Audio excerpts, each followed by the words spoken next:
피흘림과 우상 숭배로 멸망당한 이스라엘의 미래가 여호와에 의해 준비됩니다.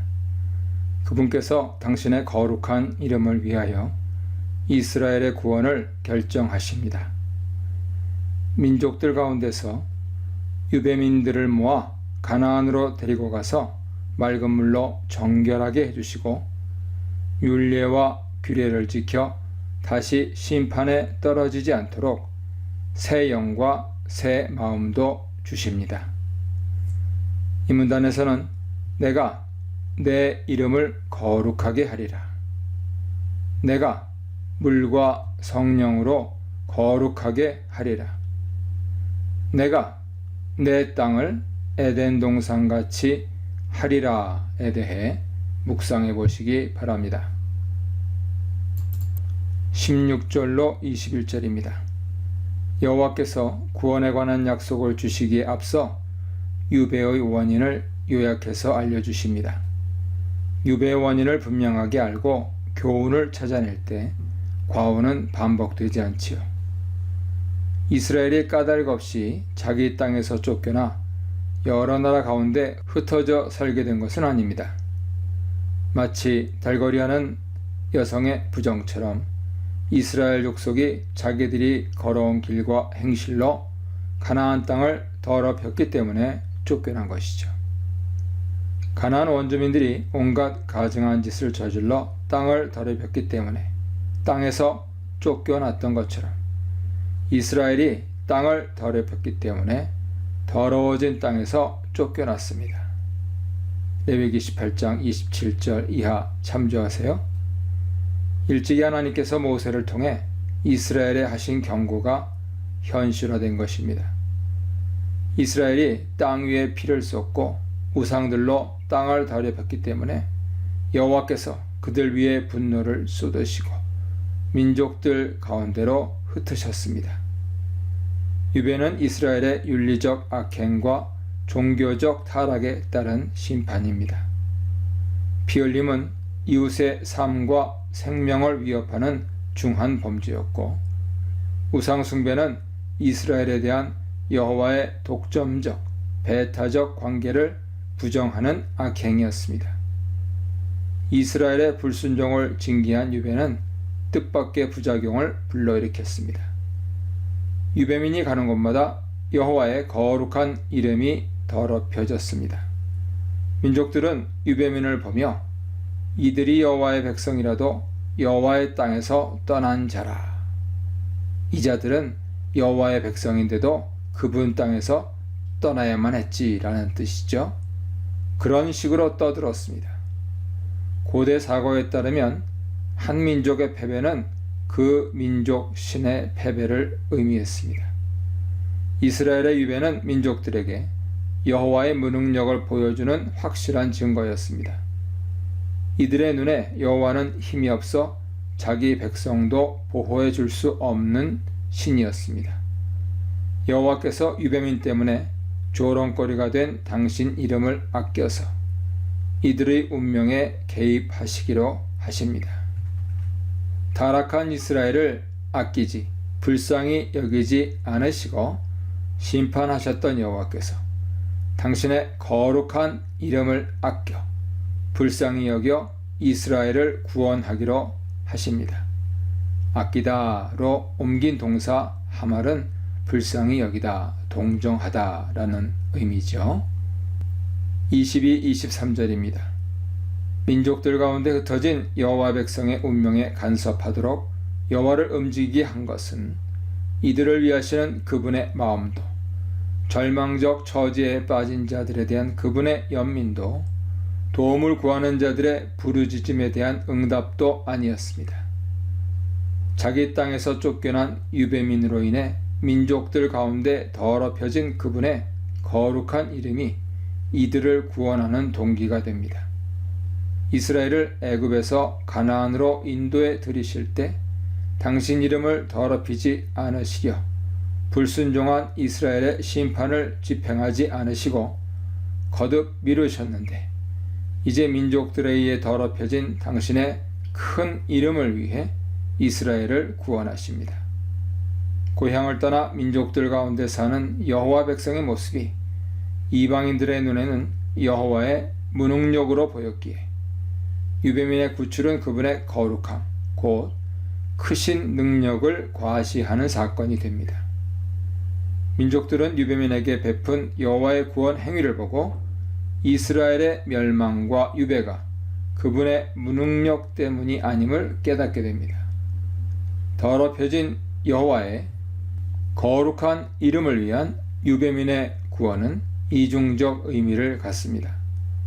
먼저 이스라엘의 구원이 여호와의 일방적 결정, 은총임을 보여줍니다. 이스라엘은 구원받을 만한 자격이 없었음에도 여호와께서 당신 이름의 거룩함을 드러내기 위해 구원하십니다. 또한 여호와의 단호한 구원 의지와 그 확실하심도 보여주십니다. 여호와의 이름을 위한 결정이기에 그 어떤 외적 조건도 그분의 구원 의지에 영향을 미치지 못합니다. 이스라엘이 그분의 약속을 신뢰하지 않거나 거절할지라도 지체되거나 취소되지 않습니다. 유배민을 구원하는 동기뿐만 아니라 목적까지도 여호와의 거룩한 이름을 위하여로 돌려지면서 무조건적 구원 약속 의미를 갖게 됩니다.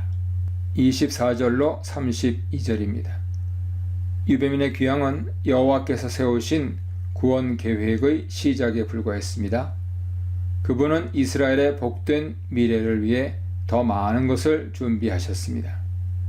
먼저 민족들 가운데서 이끌어내 고토로 데려온 유배민에게 깨끗한 물을 뿌려 이들을 깨끗이 씻겨 모든 더러움과 모든 우상 숭배에서 깨끗하게 해주십니다. 제의적 용어로 죄를 기술한 18절에 일치하여 죄사함도 제의적으로 언급합니다. 달거리하는 여성의 부정처럼 윤리적 제의적으로 더러워진 이스라엘이 여호와에 의해 씻김을 받고 깨끗해져 다시 가나안에 살 수 있게 됩니다. 맑은 물, 깨끗한 물은 여기에만 나오는 표현으로 더러움을 제의적으로 씻어내 다시 깨끗하게 하는 물을 가리킵니다. 민수기 19장 11절 이하 보세요. 이 문맥에서 더러운 것은 18절에 땅 위에 흘린 피로 윤리적 악행을 가리킵니다. 물론 죄사함으로 이스라엘의 미래가 보장되지는 않습니다. 죄의 유혹에 맞서 싸울 힘이 없다면 이스라엘의 구원은 일시적일 수밖에 없지요. 이스라엘의 한계를 아시는 여호와께서 당신의 율례와 규례를 지키며 살 수 있게 이들의 영적 무지와 무능력을 치유해 주십니다. 그분께서 이들에게 새 영과 새 마음, 굳은 마음을 제거하고 부드러운 마음을 주십니다. 굳은 마음, 돌의 마음은 멸망하기 전 이스라엘의 악한 성품을 특징짓는 얼굴이 뻔뻔하고 마음이 굳은 자 2장 4절과 3장 7절에 나왔죠? 그것과 의미상 같습니다. 부드러운 마음은 문자적으로는 살의 마음입니다. 육신을 의미하는 바사르는 인간의 피조됨과 사멸됨과 덧없음을 보여주는 단어입니다. 여호와께서 주실 바사르의 마음은 자기의 존재가 바사르임을 인정하는 마음, 즉 사멸적 한계를 인정하고 창조주께 자신의 실존을 맡기는 마음입니다. 여호와의 영이 불순종의 마음을 순종의 마음으로 바꿔 선함과 의로움을 행할 수 있도록 그분의 율례와 규례를 지켜 행할 수 있도록 도와주십니다. 언약 관계가 온전하게 회복되고 땅에 다시 축복이 주어집니다. 이스라엘의 불순종으로 저주받았던 땅이 풍성하게 열매 맺습니다. 오직 여호와에 의해 준비된 구원 시대에 참여하는 이스라엘은 수치스러운 자신의 과거를 반면 교사로 삼아 같은 잘못을 다시 범하지 않도록 경계해야 합니다. 여호와의 구원 의지를 착각하지 말아야 합니다. 이스라엘을 위해 구원하시는 것이 아님을 알고 과거를 잊지 않도록 자신의 지나온 길을 부끄러워하고 한탄해야 합니다. 33절로 38절입니다. 바벨론의 공격으로 허물어진 예루살렘과 유다 성읍들은 전쟁이 끝난 후에도 거의 복구되지 못했고 경작지도 황무지로 버려졌습니다. 특히 성벽 파괴가 치명적이었죠. 외부 침략에 그대로 노출됐습니다. 그런데 이제 성읍과 성벽이 재건돼 주민들이 안전하게 살고 황폐해졌던 땅이 경작되고 에덴 동산처럼 됩니다. 이스라엘의 악행으로 단절됐던 여호와와 이스라엘 사이의 통로도 다시 열립니다. 여호와께서 이스라엘이 당신께 간구하도록 허락하십니다. 이스라엘이 간구할 내용은 멸망 이후 현저하게 그 수가 줄어든 주민들에 관한 것입니다.